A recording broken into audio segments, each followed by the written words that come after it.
Perimetri 96 santimetrə. Eni uzunluğunu 7 bir hissəsinə bərabər olan düzbucaqlının sayəsini tapın. Düzbucaqlının tərəfini, enini x olaraq götürsək, uzunluğu bundan 7 dəfə çox olduğu üçün 7x olacaq. Perimetri bilirik ki, düzbucaqlının perimetri p bərabərdir 2 vurulsun a üstə gəl b. Yəni eni ilə uzunluğunun cəminin 2 qatı.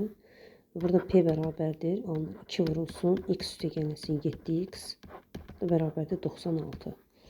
X ilə 7x'in cəmi 8x.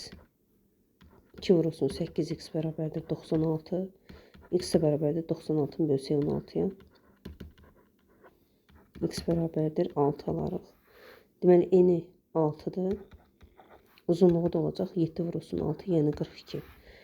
Sahə isə S bərabərdir A vur B, yəni eni ilə uzunluğunun hasili olduğu üçün 6 ilə 42-nin hasili 6 vur 42 bərabərdir 252 alarıq.